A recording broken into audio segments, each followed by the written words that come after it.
paralyzed and ignored at her best friend's wedding, until the powerful billionaire asked to dance with her. The garden went silent. Everyone whisper, everyone laugh, gone.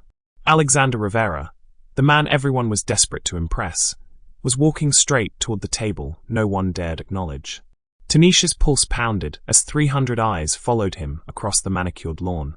He stopped, leaned down beside her wheelchair, and extended his hand. 5 words cut through the air like a blade. "Would you like to dance?" Gasps erupted. Phones came out, and what happened next would ignite a scandal that threatened to destroy them both. Before we dive deeper, tell me in the comments where you're watching from. Don't forget to subscribe, because tomorrow I'll be dropping another unforgettable story you won't want to miss. Now, let's get into it. The afternoon sun cast long shadows across the Riverside Manor Gardens, where 200 guests mingled beneath strings of Edison bulbs and cascading wisteria. Maya Chen adjusted her navy blue dress, carefully chosen to complement her wheelchair without drawing attention to it, and surveyed the elegant celebration unfolding around her. She sat at table 14, strategically positioned behind an elaborate floral arrangement that offered her a clear view of the ceremony while keeping her conveniently out of sight from the main gathering. The irony wasn't lost on her. She'd spent months helping her college roommate Emma plan every detail of this outdoor wedding, from the color-coordinated centerpieces to the precise timing of the sunset ceremony. Yet here she was, relegated to what felt like social exile. "Oh, you're still here." The voice belonged to Sophia Whitman, Emma's new maid of honor from her law firm. She approached with the confident stride of someone who'd never questioned her right to command attention. "Emma wasn't sure you'd stay for the reception." Maya's journalism degree and her work as a disability rights advocate suddenly felt like credentials that carried no weight in this manicured world. "Why wouldn't I stay? I helped plan most of this." "Well, technically you gave some suggestions." Sophia's smile was sharp enough to cut through the garden's peaceful atmosphere. Which was so thoughtful of Emma, really. She always did have a soft spot for charity cases from college. The words hit like stones thrown into still water. Maya had learned that vulnerability was often mistaken for weakness, and weakness invited predators like Sophia Whitman. "I'll be sure to mention to Emma how graciously you're representing her values," Maya replied, her voice steady despite the hurt blooming in her chest. Sophia's laugh was as bright and cold as winter sunlight. "Values, right? Well, enjoy the view from back here. The photographer is doing group shots after the cake cutting, but don't worry. I'm sure they'll get plenty of beautiful pictures without any complications." Complications. As if 3 years of rebuilding her life after a climbing accident, earning her master's degree, and launching a non-profit had made her something problematic rather than resilient. After Sophia drifted away, Maya found herself studying the social dynamics playing out across the estate's pristine lawns. These people, Emma's new circle from her prestigious law firm, moved through conversations about vacation homes and investment portfolios with the fluid ease of those who'd never questioned their access to such things. Near the main gathering, beneath an ancient oak tree, stood a man who commanded attention without seeming to seek it. Alex Rivera. She was recognized from business magazines, CEO of Rivera Innovations, and one of the most influential tech entrepreneurs in the country. He was taller than his media photos suggested, with dark hair and observant eyes that seemed to catalogue details others missed. What struck Maya most was his positioning. Close enough to the main group to be socially appropriate, but maintaining enough distance to suggest he was more observer than participant. She recognized the same analytical detachment she employed in her own advocacy work. Their eyes met across the garden's carefully orchestrated beauty, and for a moment that felt suspended between heartbeats, she saw something unexpected in his expression. Not pity, not the uncomfortable avoidance she'd grown accustomed to, but something that looked almost like recognition.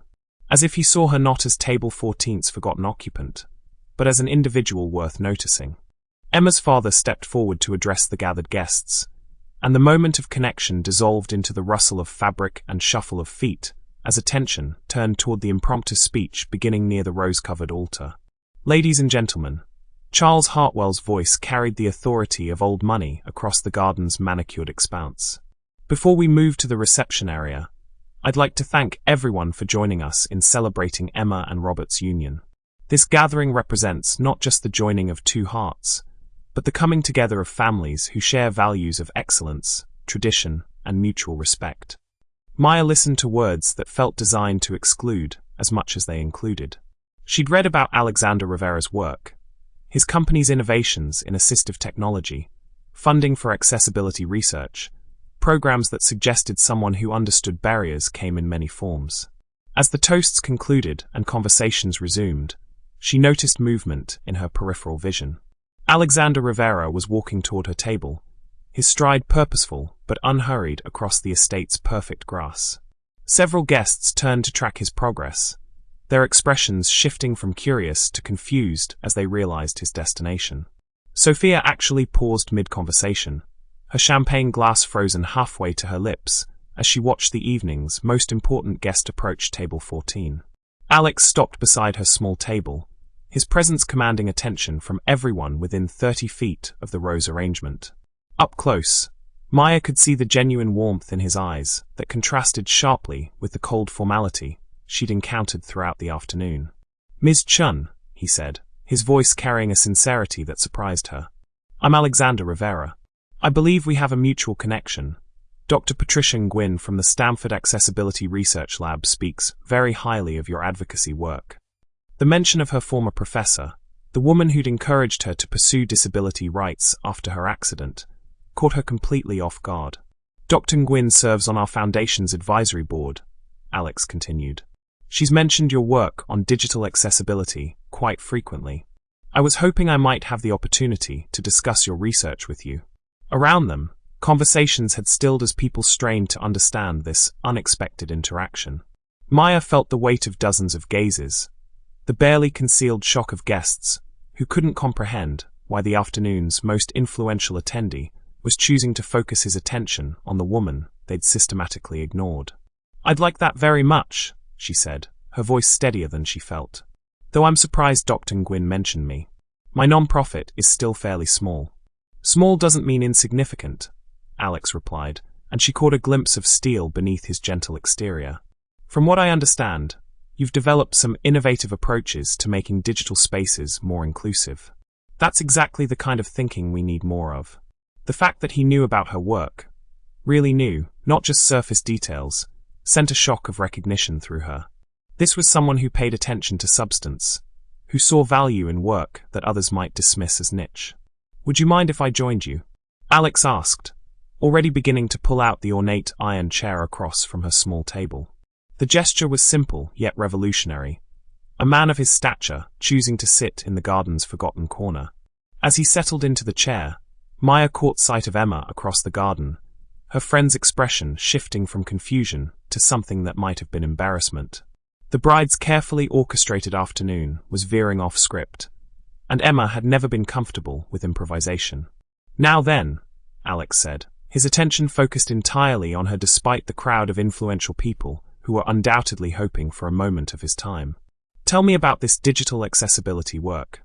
Dr. Nguyen mentioned you're developing some revolutionary approaches to inclusive design." For the next 20 minutes, Maya found herself in the kind of intellectual conversation she'd been craving. Alex didn't just listen politely. He asked pointed questions that revealed a genuine understanding of both the technical challenges and the broader social implications of her work. "The beauty of your approach," he said, leaning forward with genuine engagement, "is that you're not retrofitting solutions. You're reimagining the foundation itself." "Exactly." Maya's eyes lit up with the passion that had driven her through countless late nights of coding and advocacy. When you design for the margins, you create better solutions for everyone. Closed captions help deaf users, but they also help people in noisy environments or those learning a second language. "Universal design principles," Alex nodded. "I've been trying to convince my development teams to think this way for years. Perhaps you'd be interested in consulting on some projects." The offer hung in the air between them, laden with possibilities that extended far beyond professional opportunity. This was recognition, validation, a chance to turn theoretical advocacy into real-world impact. Their conversation was interrupted by the gentle strains of a string quartet beginning the first dance. Across the garden, Emma and Robert moved onto the temporary dance floor, their movements perfectly choreographed for the photographer who circled them. Other couples began joining the newlyweds, Emma's parents, Robert's family. The wedding party paired off in combinations that had clearly been planned and rehearsed. Maya watched from her isolated table as Sophia swept onto the dance floor in the arms of Robert's best man, her champagne dress catching the afternoon light. The music swelled, and she felt the familiar ache of watching life happen around her rather than to her. Dancing had been one of her greatest joys before the accident. Now she watched others experience that freedom while she remained anchored to her chair. "Would you like to dance?" The words were spoken so quietly, she almost missed them over the music. Maya turned to find Alex watching her with an expression of gentle invitation, his hand extended toward her. "I'm sorry," she managed, certain she'd misheard. "Would you like to dance?" he repeated, his voice carrying across the small space between them with perfect clarity. The garden seemed to hold its breath. Conversations faltered as people processed what they were witnessing. Alexander Rivera, one of the most powerful men in tech, asking a woman in a wheelchair to dance. I can't exactly." Maya gestured toward her wheelchair, her voice catching on words that felt too heavy to speak. "I wasn't asking your wheelchair to dance," Alex said gently, his eyes never leaving hers. "I was asking you." He stood and moved around the table with fluid grace, positioning himself beside her chair. "May I?" he asked, indicating her chair's handles. Maya's heart hammered against her ribs as she nodded, watching this powerful man position himself behind her wheelchair with careful respect, waiting for her permission to proceed. "I'd be honored," she whispered. Together, they moved to the edge of the dance floor. The other couples created space around them, whether from courtesy or shock was unclear. The photographer, who'd been capturing Emma and Robert's perfect moments, hesitated as he processed this unexpected development. Alex guided her chair in gentle circles, his movements creating a rhythm that matched the music's tempo. But what transformed the moment from gesture to magic was how he danced. Leaning forward occasionally to speak quietly in her ear, his hands sometimes resting gently on her shoulder, moving with her rather than simply pushing her wheelchair around the floor. "Close your eyes," he murmured, his voice warm against her ear. "What?" "Close your eyes and feel the music." Maya let her eyelids drift shut, and suddenly the awkwardness of the wheelchair melted away. She felt the breeze stirring her hair, the sun warming her shoulders, the gentle rhythm of their movement creating its own dance. Alex's hand found hers, their fingers intertwining as he guided her chair in an elegant waltz that defied every assumption about what dancing could look like. When the song reached its crescendo, he spun her chair in a graceful circle that sent her navy dress flowing around her like water. For those brief moments suspended in movement and music and unexpected connection, she felt beautiful. Not despite her wheelchair, but in the wholeness of who she was. The music ended and applause rippled across the garden. Polite, confused, but genuine. Alex positioned her chair near the edge of the dance floor and moved to face her, taking her hands in both of his. "Thank you," he said simply. "That was the most beautiful dance I've had in years." "Thank you," she replied, her voice thick with emotion she hadn't expected.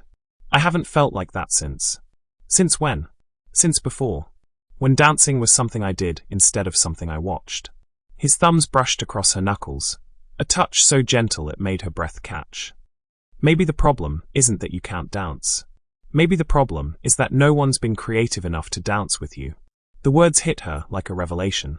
For 3 years, she'd accepted other people's definitions of what was possible for her life. She'd internalized the limitations others placed on her experience, and had shrunk herself to fit into the narrow space that society allocated for people in wheelchairs.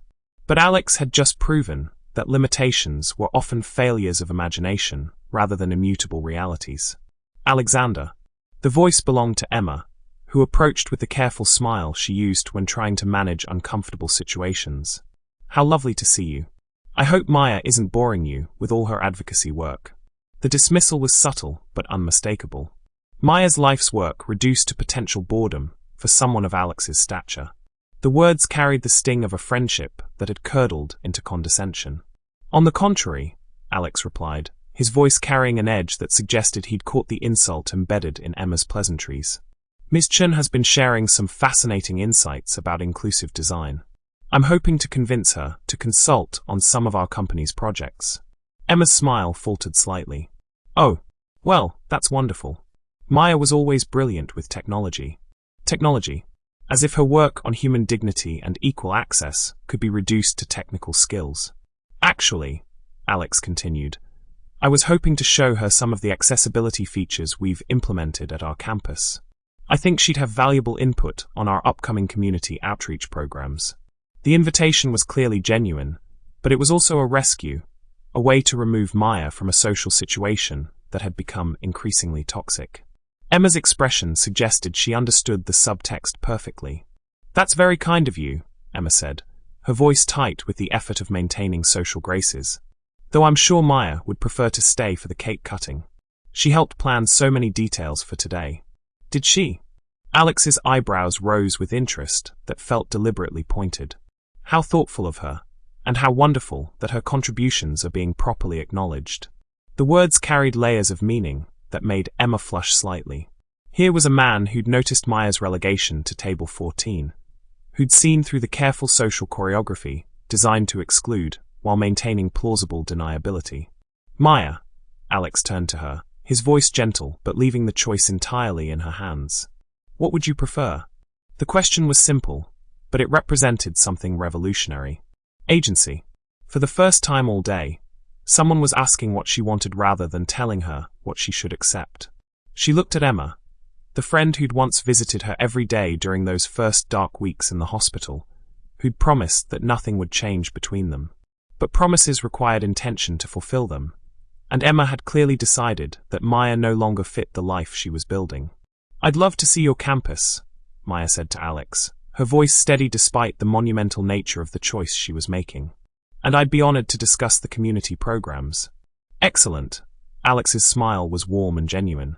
Marcus, he called to his security officer, who'd been maintaining discreet distance.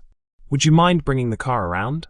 As preparations were made for their departure, Maya felt the weight of the entire garden's attention. Conversations had shifted to whispered speculations about what they'd just witnessed. Sophia stood frozen near the cake table, her mouth slightly open in an expression of shock. I should say goodbye to Emma, Maya said, though the prospect felt like walking through broken glass. Of course, Alex agreed. Take all the time you need. Maya navigated her wheelchair toward where Emma stood with Robert and his parents.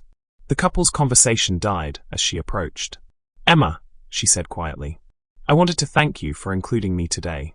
The words were carefully chosen, neutral enough to maintain dignity, while acknowledging the reality of what inclusion had actually looked like. You're leaving. Emma's voice carried a note of something, relief, concern, guilt, that was difficult to pass. Mr. Rivera has some opportunities he'd like to discuss, Maya replied. It seems my advocacy work might have applications I hadn't considered. That's wonderful, Emma said, though her smile looked strained. You deserve all the success in the world. Deserve.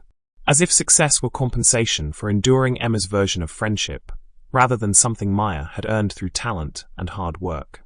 I hope you and Robert will be very happy together, Maya said sincerely. Despite everything, she genuinely wanted Emma to find joy. You looked beautiful up there. Thank you. Emma's voice was softer now, and for a moment, Maya glimpsed the girl she'd shared dreams with in their college dorm room. Maya, I hope you know that I never meant for you to feel. I know, Maya said gently, though she wasn't entirely certain what Emma had intended versus what she'd allowed to happen. Take care of yourself, Emma. The goodbye felt final in a way that transcended the afternoon's events. They were two women who'd grown in different directions, whose lives no longer intersected in meaningful ways. As Maya returned to where Alex waited, she felt an unexpected lightness. The weight of trying to maintain a friendship that had become one-sided had been lifted from her shoulders. Ready? Alex asked. More than ready, she replied. The Rivera Innovation Campus emerged from behind security gates that whispered open at their approach, revealing 15 acres of architectural elegance that made the wedding venue look modest by comparison. But as their car wound up the curved drive, Maya noticed something remarkable. The grounds had been designed with accessibility as a priority, not an afterthought. Wide, gently sloping paths connected different areas of the campus. Raised planters brought gardens to eye level for someone seated. Even the outdoor lighting had been positioned to eliminate shadows that might obscure obstacles for people with visual impairments. You weren't exaggerating about the accessibility features, Maya murmured, studying the thoughtful integration of universal design principles. 3 years ago, I wouldn't have noticed half of these details, Alex admitted as Marcus parked near a modern glass building that somehow managed to complement rather than overwhelm the natural landscape. My perspective changed after I met Dr. Nguyen and began funding accessibility research. It's remarkable how much of the world becomes invisible when you're not forced to think about it. The building itself defied every stereotype of corporate excess. Clean lines and floor-to-ceiling windows created a sense of openness that invited rather than intimidated. The entrance featured a gentle ramp integrated so seamlessly into the design that it enhanced rather than compromised the aesthetic. "Let me show you around," Alex said as Marcus retrieved her wheelchair. "I'd particularly love your thoughts on the collaborative spaces we're developing." For the next hour, Maya experienced what it felt like to move through spaces designed for dignity. The doorways were wide enough for comfortable passage. Bathrooms featured accessible fixtures that didn't scream special accommodation. The conference rooms included adjustable tables that could accommodate both seated and standing users. "This isn't retrofitted accessibility," she observed as they toured his corner office, where multiple seating options created an environment where anyone could work comfortably. This was designed from the ground up with inclusion in mind. Dr. Nguyen introduced me to a consultant who'd experienced a spinal cord injury, Alex explained, settling into a chair across from where she'd positioned herself near the window overlooking the campus gardens. "She spent 2 days here pointing out assumptions I didn't even know I was making. It was humbling. Most people aren't willing to have their assumptions challenged. Most people aren't forced to confront how their design choices exclude others." His expression grew thoughtful. "Until that consultation, I thought accessibility meant adding ramps and wider bathrooms. I didn't understand that it's about reimagining what inclusion looks like from the foundation up." They moved to the main collaborative space, where a wall of windows framed the campus's gardens like a living painting. Alex poured 2 glasses of sparkling water from a refreshment station that included both standing and seated service heights. Another detail that spoke to intentional rather than obligatory accommodation. "So," he said, settling onto a modular sofa position to face her wheelchair comfortably, "tell me more about your advocacy work. What got you interested in digital accessibility?" Maya found herself sharing the story she rarely told in full. How her climbing accident had opened her eyes to the countless ways society was designed to exclude people like her. How she'd realized that the problem wasn't her disability, but rather environments and systems that failed to account for human diversity. "I spent weeks after my accident unable to access websites I'd used hundreds of times before," she explained. "Banking sites, university portals, even social media platforms. They all had barriers that made them impossible to navigate with assistive technology. It was like being locked out of modern life. That must have been incredibly frustrating." "It was, but it also made me determined. Frustration can be fuel if you channel it correctly." She paused, studying his expression for signs of the pity or discomfort she'd grown accustomed to seeing. Instead, she found genuine interest and what looked like recognition. "What about you?" she asked. "What drives your interest in accessibility beyond the research funding?" Something shifted in Alex's expression, a vulnerability flickering across features that usually maintained careful control. "My younger brother Miguel was born with cerebral palsy. Growing up, I watched him navigate a world that constantly reminded him he didn't belong in it. The revelation hung between them like a bridge suddenly made visible. He died 2 years ago," Alex continued, his voice catching slightly. "Not from his disability, from a drug overdose. He'd been struggling with depression, feeling like he'd never find his place in the world, like he'd always be seen as less than whole." Maya felt the weight of shared understanding settle between them. "I'm so sorry. That must have been devastating. It changed everything about how I see the world. Every barrier, every assumption, every moment when someone is made to feel less valuable because of how their body works. I see Miguel facing those same obstacles." The afternoon light had shifted, casting longer shadows across the room's carefully curated comfort. "I've often wondered if things might have been different if the world had been more welcoming, if he'd had more examples of people like him living full, successful lives." Outside, the campus gardens showed their autumn colors, and Maya realized they'd been talking for hours. The conversation had evolved from professional interest to personal revelation, creating an intimacy she hadn't expected when she'd left Emma's wedding. "Can I ask you something?" Alex said, his voice carrying a hesitation that seemed uncharacteristic. "Of course. That wedding today, your friend Emma. How long had you been helping her plan it?" Maya considered how much truth to share. 8 months. We used to be very close in college. Best friends, actually. And now I think success changed her into someone who sees my friendship as charity rather than choice. The words tasted bitter but honest. It's been happening gradually. The cancelled plans, the delayed responses to calls, the way she includes me just enough to avoid feeling guilty about excluding me entirely. That must be painful. It is.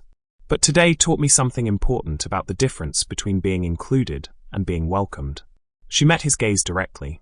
"You welcomed me into conversation about my work. You asked for my opinions. You saw my research as valuable rather than just impressive for someone like me.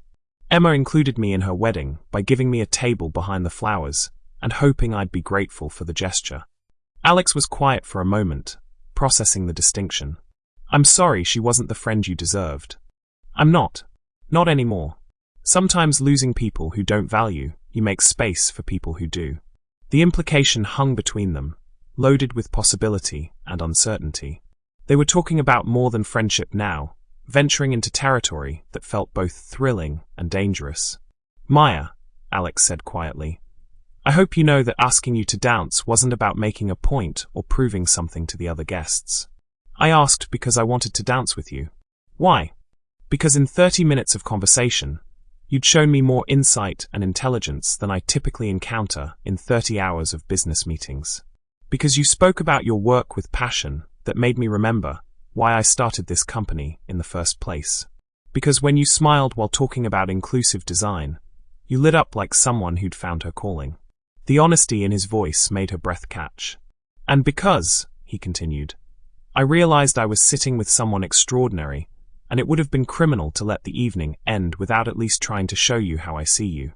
The moment stretched between them, heavy with possibility and the awareness that they were approaching a line that once crossed would change everything. Maya felt the pull of attraction, not just physical, though Alex was undeniably handsome, but intellectual and emotional connection that she'd been starving for without realizing it. But reality intruded like cold water. "I should probably mention," she said carefully, "that I'm not exactly in your social league. I'm a non-profit founder who lives in a 1-bedroom apartment with student loan debt that could fund a small country. And I should probably mention," Alex replied with a slight smile, "that I don't particularly care about social leagues. I care about intelligence, integrity, and whether someone can challenge me to think differently about the world. But other people will care. The people in your circle, your business associates, the media if they ever notice. They'll have opinions about a tech billionaire dating a disabled non-profit founder. Let them have opinions. I've spent too many years making decisions based on what other people might think rather than what I actually want." The photograph appeared on the front page of the Tech Tribune 3 days after their first official date. Maya stared at the image over her morning coffee, her stomach dropping as she recognized herself and Alex outside the restaurant where they'd shared an evening of conversation that had lasted until the establishment tactfully suggested they might want to continue their discussion elsewhere. The headline read, "Tech Titan's Surprising Romance. Rivera CEO Steps Out with Disability Rights Advocate." Her hands trembled slightly as she read the article, which managed to be both invasive and reductive, describing her alternately as wheelchair-bound and inspiring, while speculating about Alex's motivations for the relationship. The piece included details about her accident, her advocacy work, and even her financial situation that could only have come from someone who'd done considerable research. The worst part wasn't the media attention itself, but the way the article framed their relationship as inherently newsworthy because of the supposed mismatch between a successful businessman and a disabled woman. As if love across different circumstances was so impossible it merited front-page coverage. Her phone had been ringing since 6 a.m. Unknown numbers, probably reporters seeking comment. She'd turned it to silent after the 15th call, but notifications continued accumulating like warning signals. A knock at her apartment door made her freeze. Through the peephole, She could see a woman with a press badge and a man holding a camera. "Ms. Chun, I'm Jennifer Walsh from Channel 7 News. We'd love to get your perspective on your relationship with Alexander Rivera." Maya stepped back from the door, her heart racing. This was what Alex had warned her about. The inevitable media scrutiny that came with dating someone of his prominence. But knowing it was possible and experiencing strangers camping outside her home were entirely different things. Her phone buzzed with a text from Alex. "Saw the article. Are you okay? I'm coming over." She typed back quickly. "Reporters outside my building. Maybe not the best time. Back entrance through the parking garage. I'll meet you there. 20 minutes. 20 minutes later, she found Alex waiting beside the service elevator in her building's underground garage, his expression grim. He'd clearly seen the morning's coverage, and the weight of what this meant for both of them was written across his features.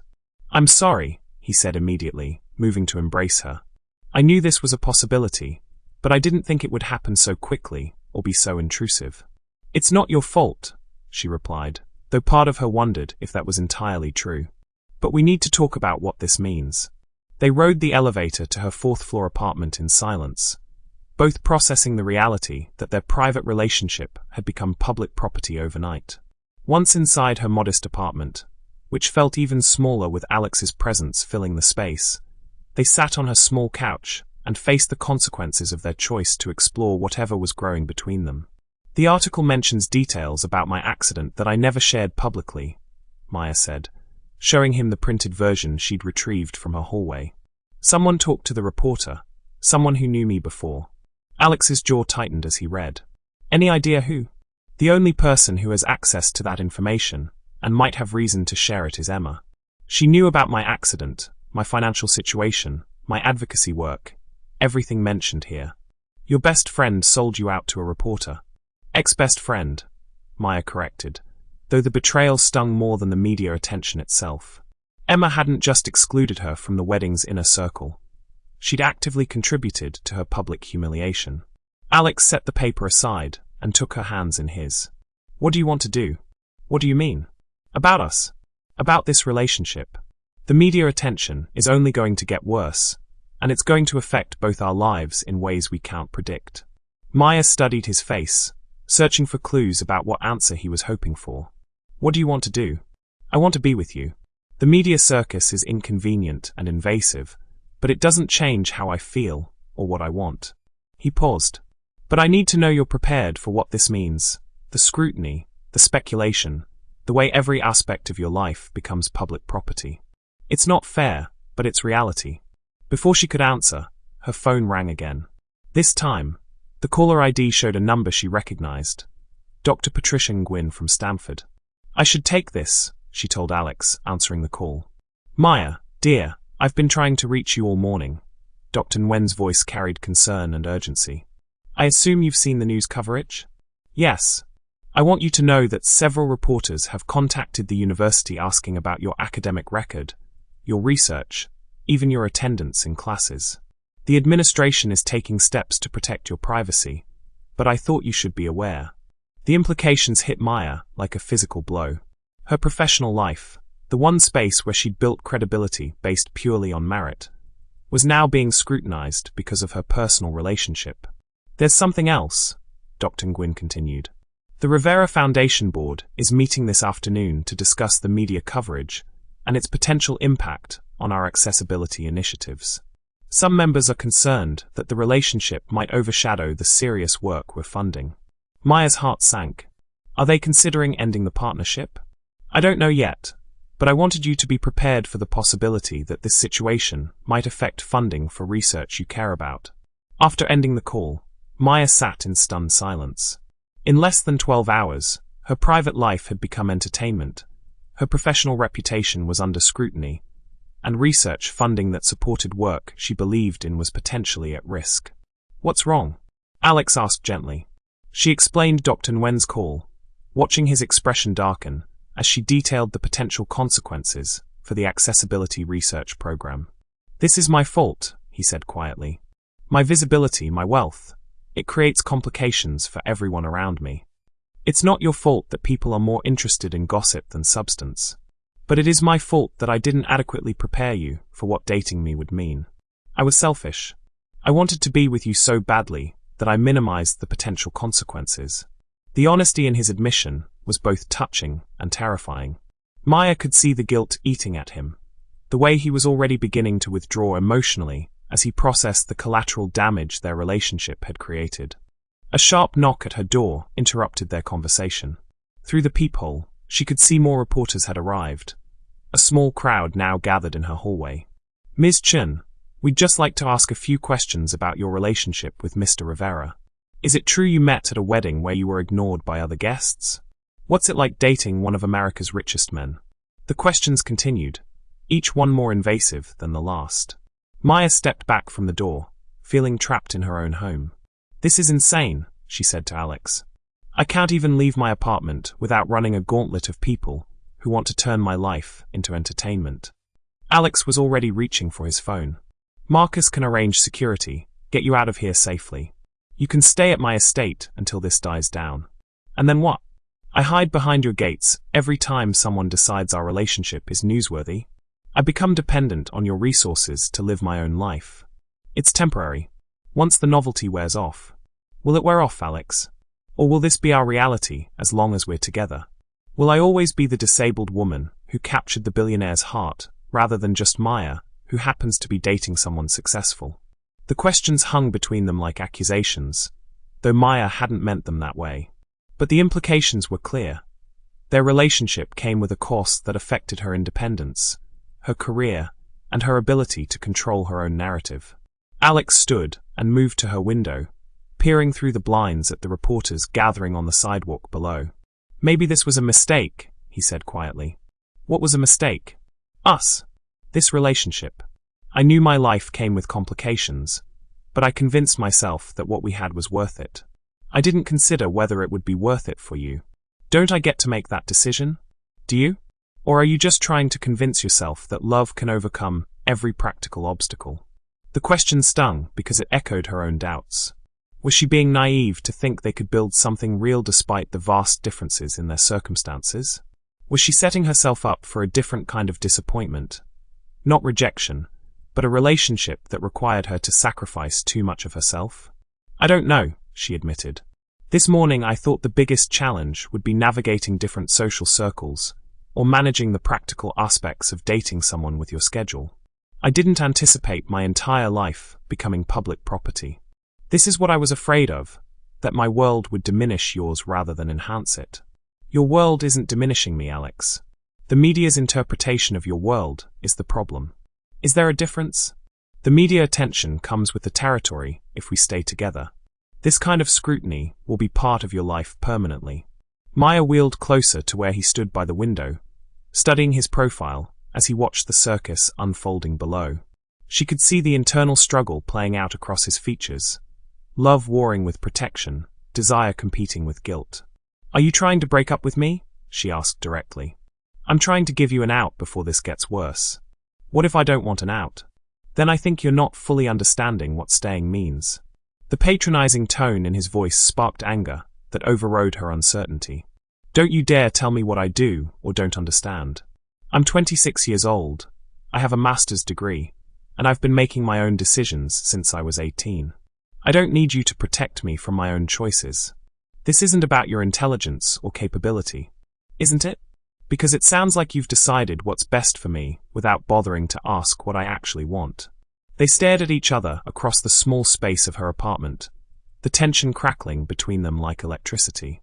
This was their first real fight, and it was about something that cut to the core of who they were as individuals and what they wanted as a couple. Alex's phone buzzed with an incoming call. He glanced at the screen, and his expression tightened. "It's my board chair. I need to take this." "Jason," came the voice through the speaker before Alex could switch to private mode.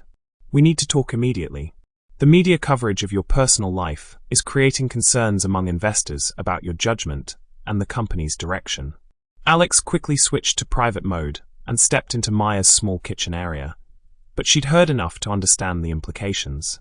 His relationship with her wasn't just affecting her life. It was creating professional consequences for him as well. The conversation lasted 10 minutes. Alex's responses growing increasingly terse as the discussion progressed. When he finally ended the call, his face was pale. "Emergency board meeting in 2 hours," he said. "There are concerns that the media coverage is affecting stock prices and investor confidence. Because you're dating me. Because they think I'm making personal decisions that reflect poorly on my professional judgment." He sat heavily on her couch, running his hands through his hair. "Maya, I need you to know that whatever the board says, whatever pressure they apply, it won't change how I feel about you. But I also need to be realistic about what fighting this fight will cost, and whether it's fair to ask you to pay that price with me. What if I want to pay for it? What if you only think you do, because you're caught up in the romance of it all? What if 6 months from now, when every grocery store trip requires planning around photographers, and every professional achievement gets overshadowed by speculation about our relationship, you realize the cost was too high? What if 6 months from now you realize that choosing board approval over personal happiness was the real mistake?" The questions circled around each other like opposing forces, neither able to definitively answer what the right choice might be. "I have to go to this meeting," Alex said finally. "But we need to finish this conversation. Do we?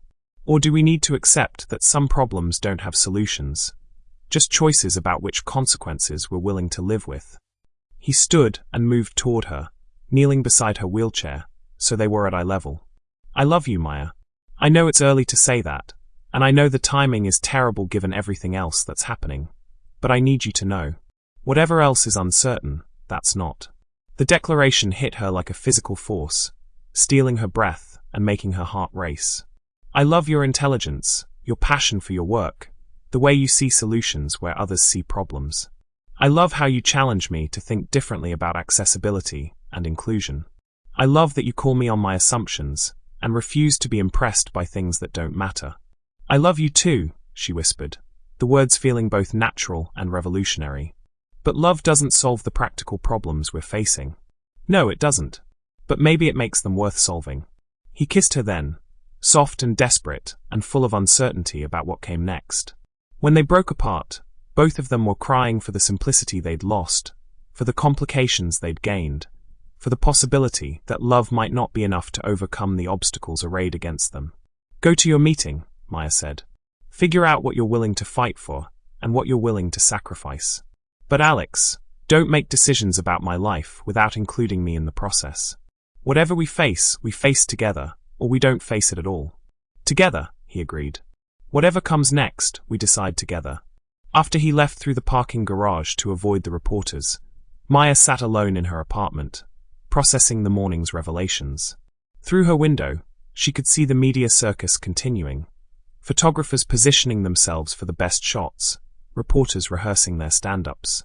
Her phone buzzed with a text from an unknown number. "Saw the news. You always did aim high. Hope you're ready for the fall. Emma." Even in crisis, unable to resist twisting the knife. But for the first time since seeing the morning's newspaper, Maya felt something other than anxiety about the situation. She felt angry. Not at Alex, not at the media, but at the assumption that she was somehow unworthy of love from someone successful. Angry at the implication that their relationship was inherently newsworthy because it crossed some invisible line of social acceptability. She thought about the dance in Emma's garden, about feeling beautiful and valued and seen in her entirety. She thought about conversations with Alex that challenged her intellectually and emotionally. She thought about the possibility of building something real with someone who chose her not despite her circumstances, but because of who she was as a complete person. The choice crystallized in her mind with startling clarity. She wasn't going to let other people's small-mindedness dictate the boundaries of her life. She wasn't going to accept the premise that love across different circumstances was somehow inappropriate or unsustainable. If Alex was willing to fight for them, then so was she. 3 hours later, Alex emerged from the Rivera Innovations boardroom with something that looked like quiet confidence replacing the tension that had been radiating from him all morning. Maya was waiting in the lobby, having navigated past the remaining photographers with the help of building security. When Alex saw her there, his entire face transformed with relief and something that looked like wonder. "What are you doing here?" he asked, moving quickly toward her. "Showing up," she said simply. I realized I was tired of letting other people decide what's possible for my life. The board meeting. How did it go? Alex's smile was radiant. I told them that if they had problems with our relationship, they were welcome to find other investment opportunities. I told them that loving you has made me a better leader, and if they couldn't see the value in that, maybe I wasn't the right CEO for them. Maya stared at him, processing the implications of what he'd risked. Alex, you could have lost everything. I could have, but I didn't. In fact, the board approved funding for a new accessibility research initiative, and they want you to head the consulting team. They want me to do what? Lead a team of researchers developing accessibility applications for Rivera Innovations projects. It would be a significant position. Your own budget, your own staff, real influence over how we design inclusive technology. The offer was everything she'd dreamed of professionally, but something about the timing made her hesitate. Is this a real job offer based on my qualifications, or is this the board's way of managing the optics around our relationship? It's a real job offer that exists because our relationship made me realize how much expertise we've been missing. But Maya, if you're not interested, or if you think it creates uncomfortable dynamics between us, we can find other ways to implement these initiatives. She appreciated that he was giving her a genuine choice rather than presenting the offer as a solution to their problems. I'd want to see the job description, understand the reporting structure, and meet the team I'd be working with, she said. Of course, this would be a professional relationship with professional standards, regardless of our personal connection. And what about us? What happens to our relationship if I'm working for your company? Alex was quiet for a moment, considering the complexity of mixing professional and personal relationships. We'd need clear boundaries. At work, you'd report to the VP of Research and Development, not to me. Your performance evaluations would be conducted by people who can assess your work objectively. And if our personal relationship ever ended, your professional position would be protected. You've thought this through. I've had 3 hours to think about little else. Maya, I want to be with you, but not in a way that compromises your independence or your career. This job offer stands regardless of what happens between us personally. The distinction mattered enormously. Maya had been afraid that dating Alex would mean becoming dependent on his resources, losing her autonomy in exchange for access to his world. But he was offering her something different, a professional opportunity based on merit, with protections for her independence. There's something else, Alex said. I had my legal team issue cease and desist orders to the reporters who've been harassing you. Covering public figures is one thing, but camping outside your home crosses the line into stalking. Is that why they left? That, and I may have mentioned to a few media contacts that anyone interested in covering our relationship might want to focus on your groundbreaking advocacy work rather than treating you like a curiosity. She could see the careful balance he was trying to strike, using his influence to protect her without trying to control her choices. What about Emma? She asked. The article quoted information that could only have come from her. I can't do anything about friends who betray your trust, but I can make sure there are consequences for anyone who profits from sharing your private information without permission. Despite everything, Maya found herself smiling. You're enjoying this, aren't you? Playing the protective boyfriend. I'm enjoying being able to do something constructive instead of just worrying about you. But Maya, I need you to know, I'm not trying to rescue you. I'm trying to partner with you. What's the difference? Rescuing implies you need saving. Partnering means we're choosing to face challenges together because we're stronger as a team. The distinction resonated deeply with her.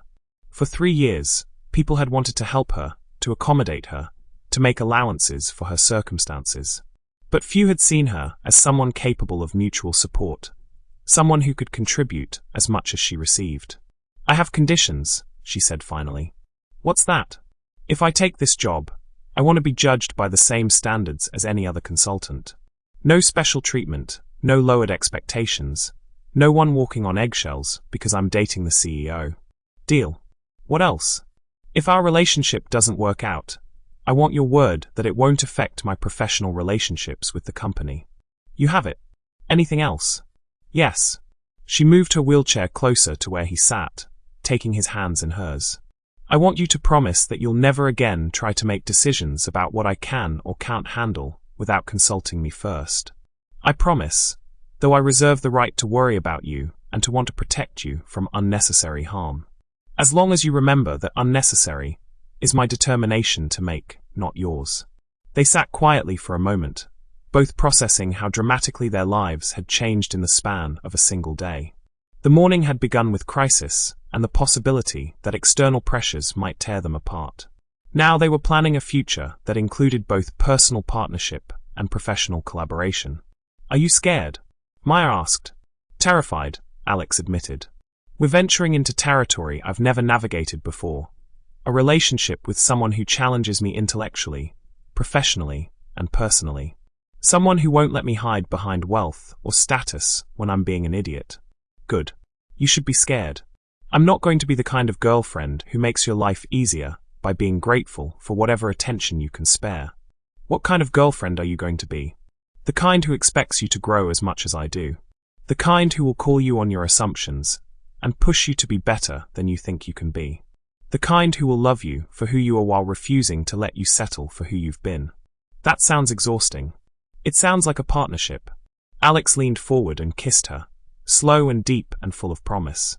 When they broke apart, both of them were smiling. "So," he said, "ready to scandalize society by being brilliantly successful while dating someone who's not ashamed to be seen with you? I thought I was the one dating up in this relationship." "We're both dating up. That's what makes it interesting." The Riverichan Accessibility Innovation Center buzzed with activity as teams of researchers, designers, and engineers collaborated on projects that were transforming how the world thought about inclusive design.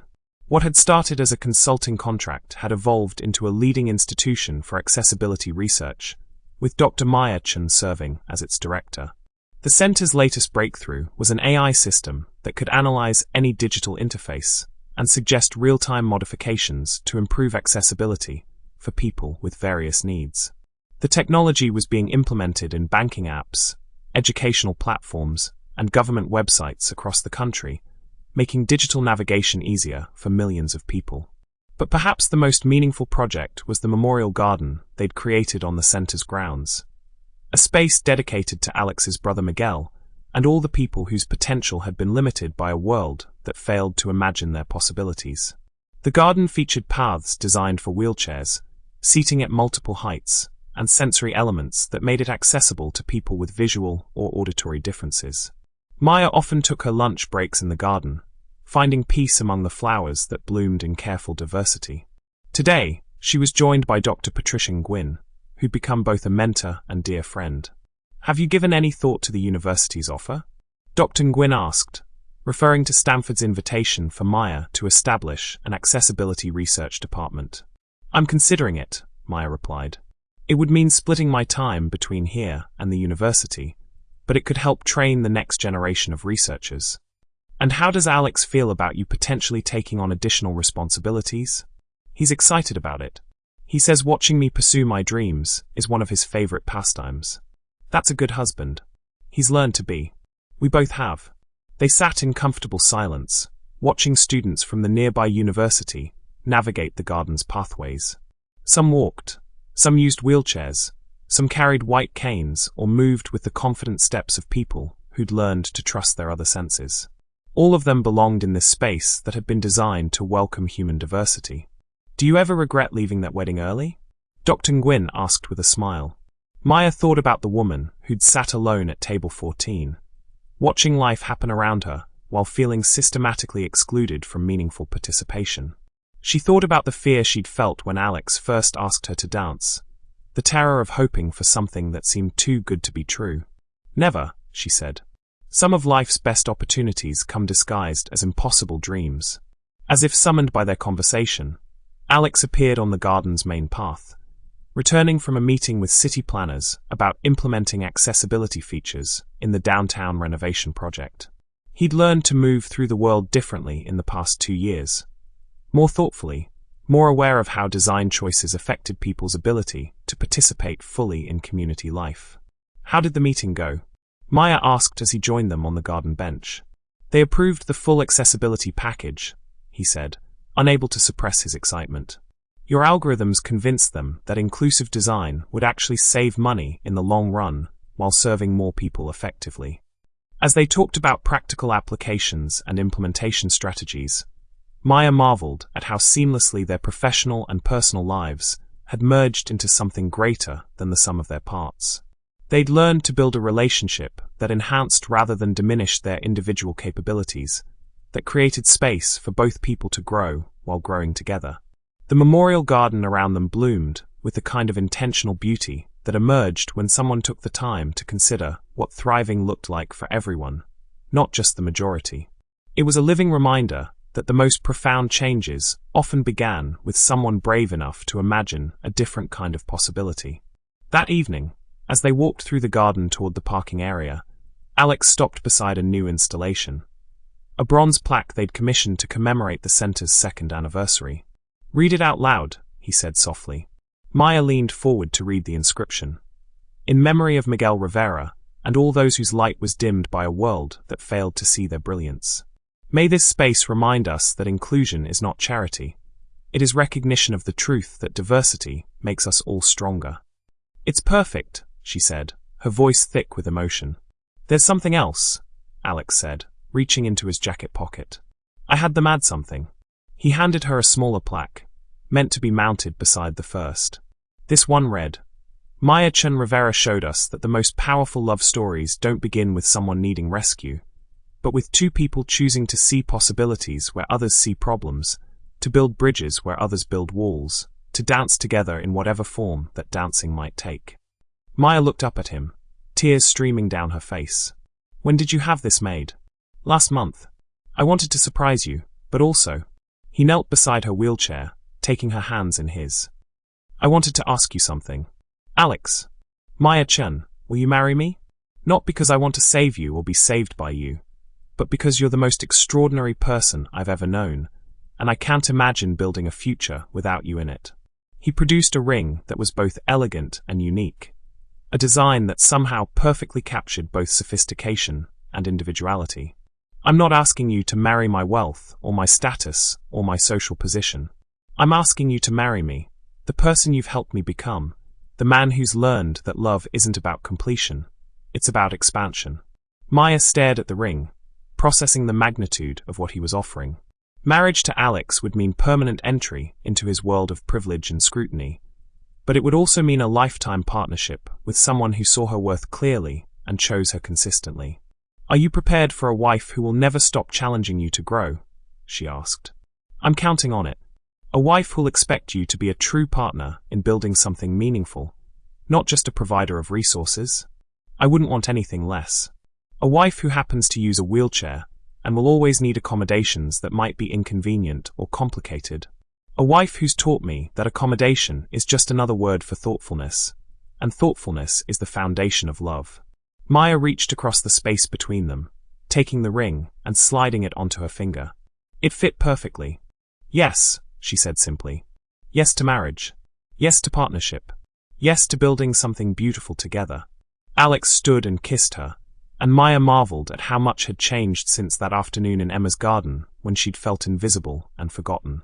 She'd learned that being seen clearly was more valuable than being seen frequently, that being chosen deliberately was more meaningful than being included reluctantly.